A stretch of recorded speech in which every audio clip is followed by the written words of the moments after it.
وہ شادمانی کی رات تھی۔ لاہوریوں کو ایبٹ آباد کی سردی کا لطف آ گیا تھا۔ خوشبودار قہوے، سبز چائے، مٹھائی اور ڈرائی فروٹ سے براتیوں کی تواضع کی جا رہی تھی۔ یار عاشر کی تو ساری سسرال حسین ہے، کیا مرد کیا خواتین۔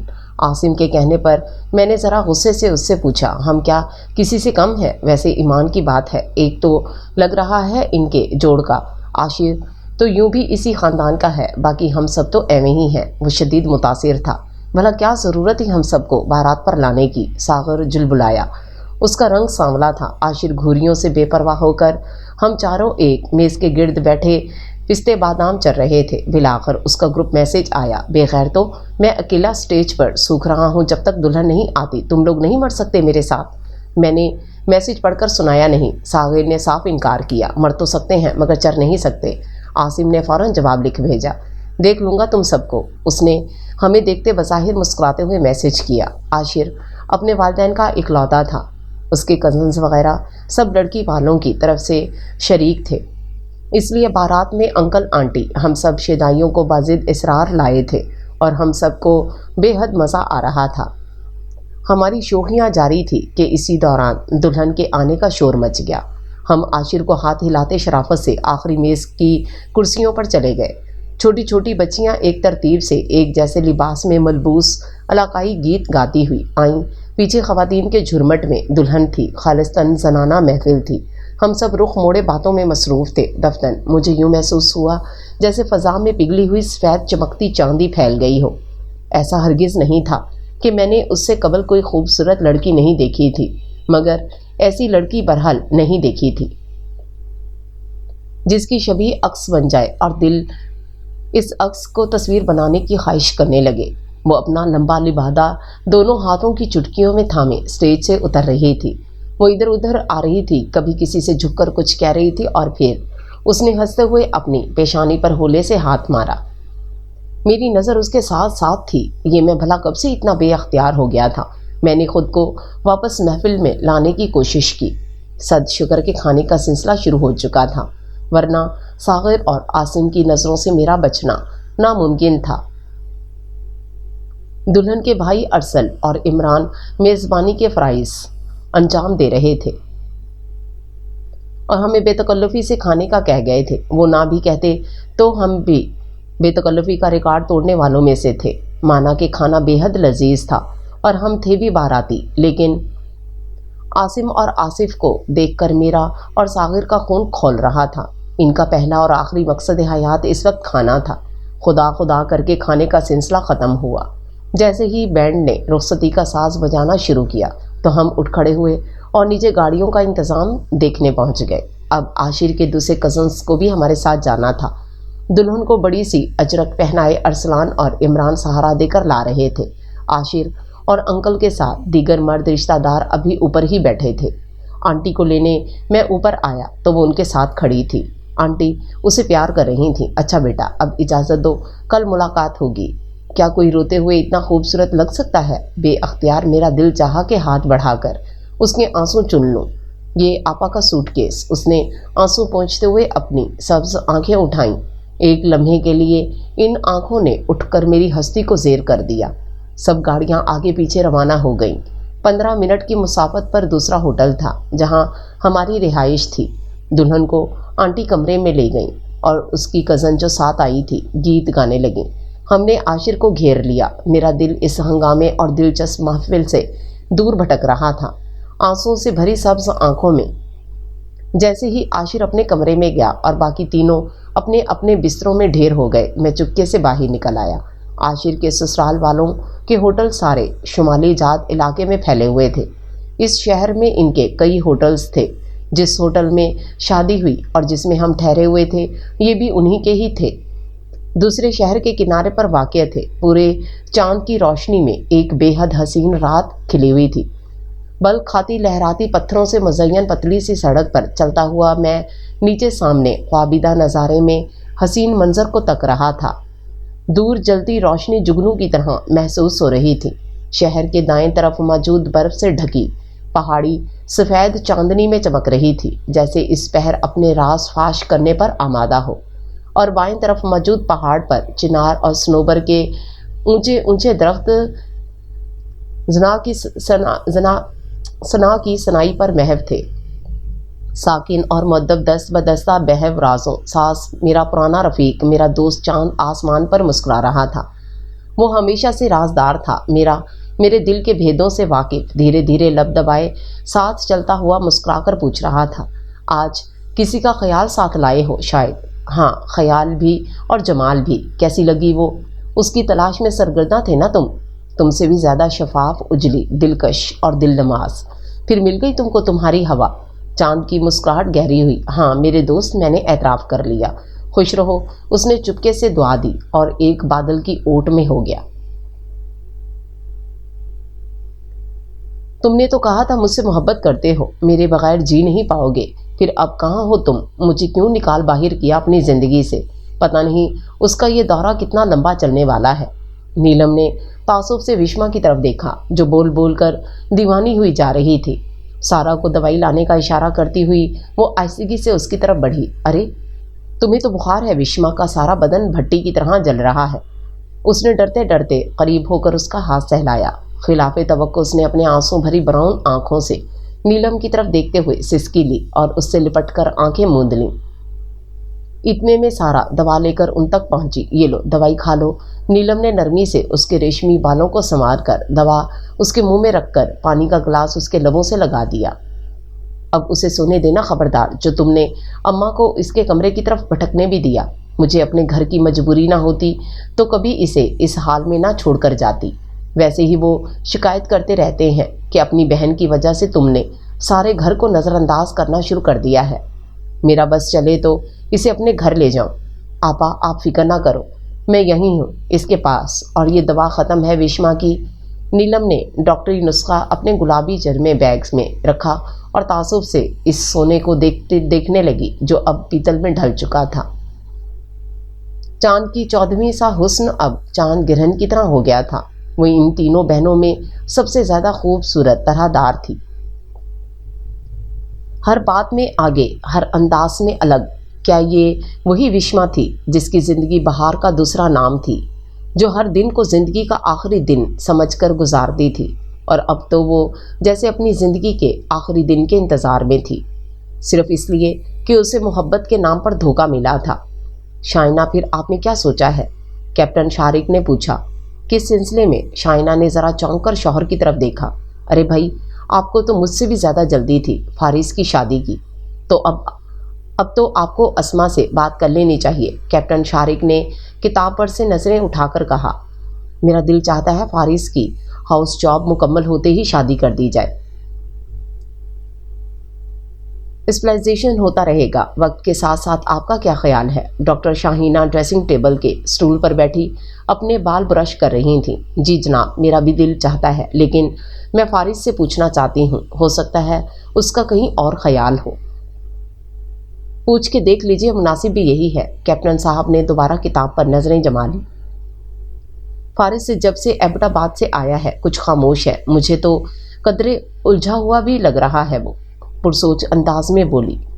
بیوی کی بات سن کر کیپٹن صاحب کچھ دیر کو خاموش ہو گئے۔ وہ خود بھی محسوس کر رہے تھے کہ وہ کچھ زیادہ ہی سنجیدہ اور چپ چپ سا تھا۔ اگر تم نے بھی اس بات کو محسوس کیا ہے تو فارس سے بات کر لو، ہو سکتا ہے دوستوں میں کوئی بات ہو گئی ہو۔ کل میرا آف ہے، میں اس سے بات کروں گی، انہوں نے برش رکھ کر کہا۔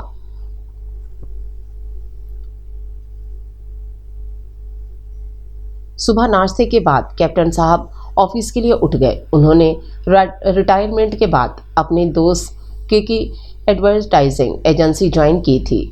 فارس تسلی سے چائے پی رہا تھا۔ شائنہ بھی چھٹی کی وجہ سے تسلی سے بیٹھی تھی، فارس سے چھوٹی چھوٹی باتیں کر رہی تھی۔ فارس، آپ کو کب نکلنا ہے ہسپتال کے لیے؟ انہوں نے اسے اٹھتے دیکھ کر پوچھا۔ 1 گھنٹہ ہے میرے پاس، آپ نے جانا ہے؟ نہیں، جانا تو کہیں نہیں، بس تم سے بات کرنی ہے۔ وہ مسکرائی اور اس کے ہاتھ کو بوسہ دیا۔ خیریت؟ کیا بات ہے ماما؟ فارس پھر بیٹھ گیا۔ فارس بیٹا، میں تمہاری خالہ اسما سے بات کرنا چاہ رہی تھی۔ کیسی بات ماما؟ فارس نے تعجب سے پوچھا۔ ہماری بہو کو اب ہمارے گھر آنا چاہیے نا بیٹا؟ وہ مسکرا کر بولی۔ اوہ اچھا، ابھی اس ذکر کو جانے دیں، ابھی اس ذکر کا وقت نہیں، ابھی تو میری پڑھائی بھی مکمل نہیں ہوئی۔ کیوں بھائی؟